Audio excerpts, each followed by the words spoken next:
창세기 4장 17절에서 26절까지 말씀입니다. 하나님께서 아담과 하와를 에덴 동산에서 쫓겨나게 하셨다라는 사실을 볼 때 아담과 하와가 자신이 했던 행동들에 대한 책임, 벌을 받았다, 이렇게 우리가 생각할 수 있습니다. 그럼에도 불구하고 우리가 주목해야 할 것은 무엇이냐면 하나님께서 내리신 벌, 책임이라는 것에 하나님의 은혜가 함께하고 있다라는 기본적인 전제에 대해서 하나님께서 주신 은혜가 무엇인지에 대해서 우리가 눈이 열려 있는 것이 굉장히 중요하다고 싶습니다. 하나님께서 선악을 알게 하는 나무의 열매를 먹으면 죽게 될 것이다 라고 이렇게 말씀하셨지만 아담과 하와가 그것을 먹고 난 다음에 바로 죽은 것이 아니었습니다. 그것에 대해서 어떻게 바라볼 것인가, 어떻게 생각하게 될 것인가, 하나님께서 내리실 심판을, 벌을 뒤로 연기하신 것인가 라고 볼 것이 아니라 하나님께서 이미 함께하고 계셨던 임재를 거두시는 대신 모든 것을 예비해 주셨던 에덴 동산에서 쫓겨나게 하는 대신 그럼에도 불구하고 그들을 죽이신 것이 아니라 하나님께서 기회를 주셨다라는 것에 주목해 보았으면 좋겠습니다. 하나님이 우리에게 계속하여 은혜를 베푸시되 우리에게 주신 날마다의 시간이 하나님께서 회복과 하나님께로 돌아올 수 있는 갈망이 일어날 수 있는 기회, 찬스를 우리에게 주신 것이죠. 똑같은 현상이 가인이 아벨을 죽이는 이런 어마어마한 사건을 보면서도 보게 됩니다. 그가 하나님 앞에서도 죄를 지었고 부모인 아담과 하와의 마음을 아프게 하는 것으로도 죄를 지어서 너무 안타까운 일을 겪게 되었죠. 아담과 하와의 입장에서는 아벨을 아들도 잃었고 또 가인이 집을 나가다 보니까 다시 또 아들도 잃어버린 셈이 되었고, 그러니 함께 있었던 아들 전부 다를 잃어버리게 되는 그런 안타까운 일을 겪게 되었죠. 근데 가인의 입장에서도 봐도 그렇게 엄청난 살인 사건을 하고 난 다음에도 그의 행한 벌대로, 행한 죄대로 벌하신 것이 아니라 그에게 여전히 다시 한번 기회를 주신 것이죠.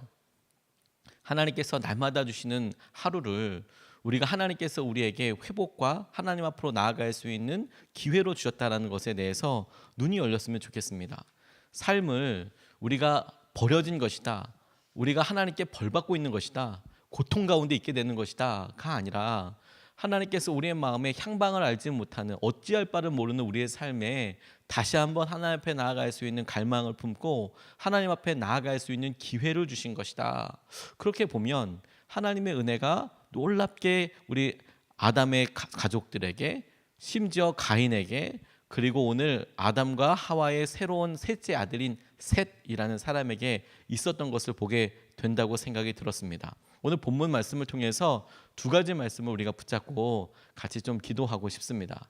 첫 번째로 주목하고 우리가 함께 기도하고 싶은 것은 무엇이냐면, 번성하지만 은혜를 받고 있지만 결국 그런 모든 과정들 가운데 하나님을 잃어버렸다면 이게 패망의 지름길이라는 것이죠. 번성하고 있는데 그 번성의 기초가 되는 것이 은혜 위에 있는데도 본인이 은혜를 받고 있는지 모르고 망각하고 하나님께서 주신 기회를, 하나님께서 주신 소중한 만남들을 그저 자기의 열심으로 이루었다고 생각하는 경우들이 나오더라고요. 오늘 본문 17절 말씀에 보면 가인이 자기 아내와 동침하여 아내가 임신하여 에녹을 낳았다. 그때의 가인은 도시를 세우고 그 도시를 자기 아들의 이름을 따서 에녹이라고 하였다. 23절 말씀에도 나에게 상처를 입힌 남자를 내가 죽였다. 나를 상하게 한 젊은 남자를 내가 죽였다. 24절 가인을 해친 벌이 7갑절이면 라멕을 해치는 벌은 77갑절이다 라고 나와 있는 두 장면을 주목해 보게 되었습니다. 가인이 도시를 세웠다라는 것과 가인의 후손 중에 한 명이었던 라멕이 자기를 해치려고 했다곤 하지만 젊은 남자를 죽였고, 그 죽인 남자에 대해서 스스로가 스스로에게 이야기하는 선포가 무엇이었냐면, 가인이 죽였을 때에 하나님께서 말씀하신 너를 죽이는 사람이 있으면 7배의 벌을 받겠다라고 이야기하는 것을 자기에 빗대어 나를 만약에 이렇게 하는 사람이 있으면 77갑절이다 라고 이야기했던 장면입니다. 가인의 삶에서 그를 죽이고 그의 동생을 죽이고 받았던 벌, 그가 했던 일에 비하면 은혜라고 할 수밖에 없지요. 유리하는 자, 방황하는 자가 되게 하겠다라고 이야기했고, 심지어 사람들이 그를 죽이지도 못하도록 표를 주었다고 하셨습니다. 근데 가인의 삶은 외형적으로 융성해 보이는 삶을 살게 되었다는 것이죠. 유리하고 방황해야 한다. 이렇게 에덴 동산에서 또 아담의 품에서 떨어지게 했지만 그가 그렇게 나와서 도시를 만들고 한 곳에 모여 살면서 사람들이 부러워할 만큼의 세를 이루게 되었다는 것이죠.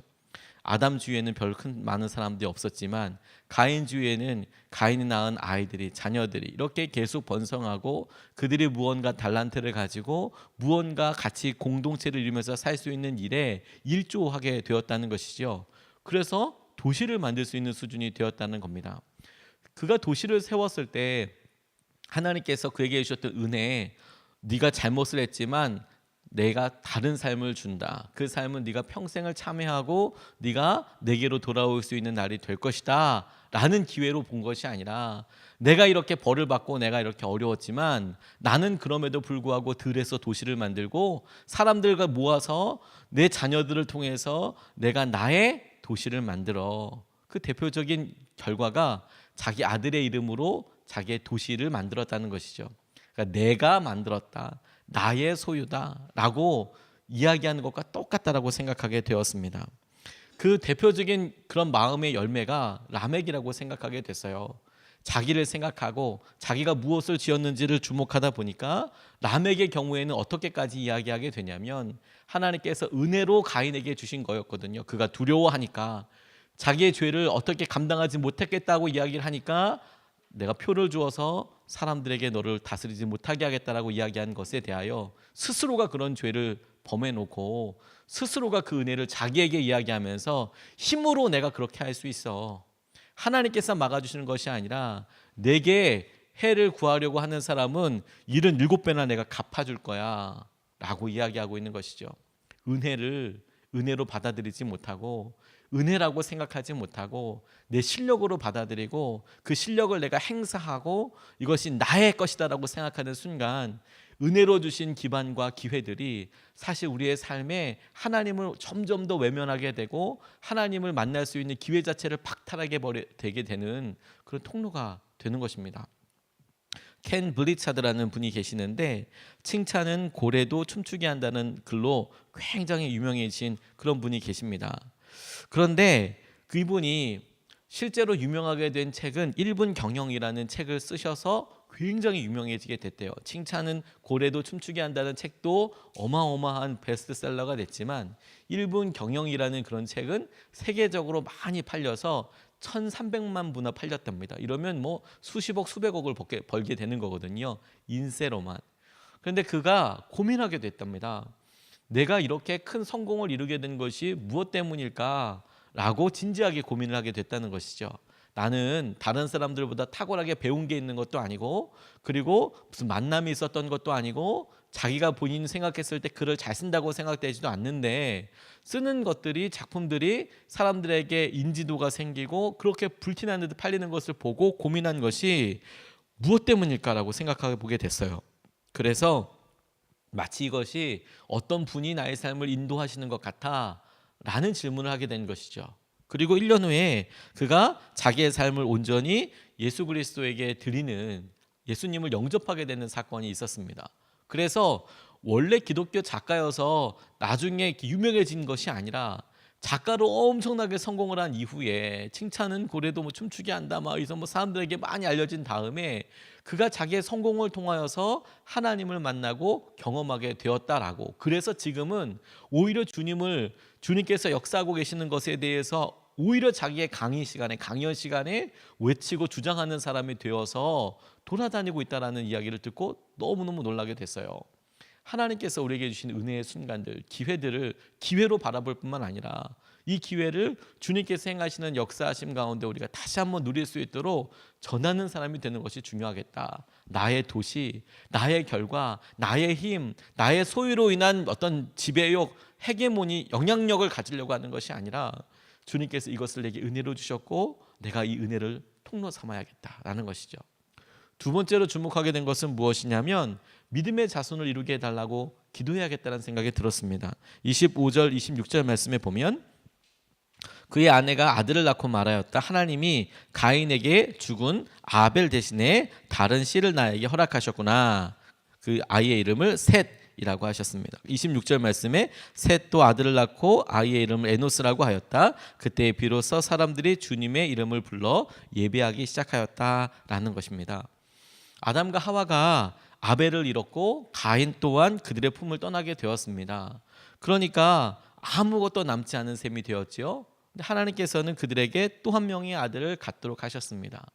그러니까 이런 게 정말 은혜라는 생각이 들었어요. 하나님께서 여전히 가인과 아벨을 통하여서 아픔을 겪고 있는 그들을 위로하셨다라는 것이죠. 생육하고 번성하라고 말씀하신 가인과 아담과 하와가 자식이 그러게 가지고 죄를 지어서 막 평지 풍파가 났으면 죄졌으니 그런 거지, 이렇게 이야기하신 것이 아니라 그에게 셋째 아들을 주시더라니까요. 그에게 다시 꿈꿀 수 있는 은혜를 주신다니까요.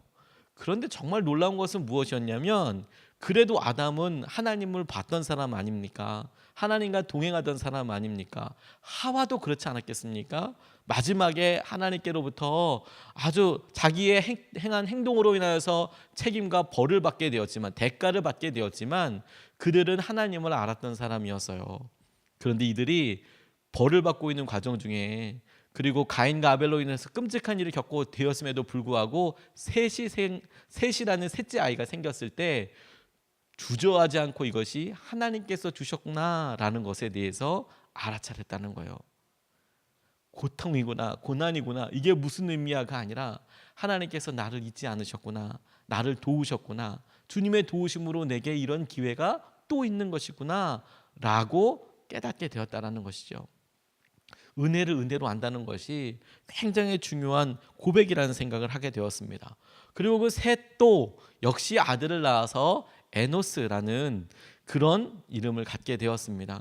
그런데 여기서 주목해야 될 것이 무엇이냐면, 우리가 앞으로 보게 되겠지만 아담의 족보를 쭉 보면 아담이 아들을 낳고 하는 과정들을 하나하나 세어보면, 이 셋이 태어날 때까지, 에노스가 태어날 때까지 여기 있는 사람들이, 우리가 읽었던 대부분의 사람들이 죽지 않고 같은 시대를 살았다는 것입니다. 아담이 900여 세를 살고 900여 세를 살던 이런 사람들이 쭉 있다 보니까 3대조, 4대조, 5대조, 6대조까지도 그냥 살게 되는 것이죠.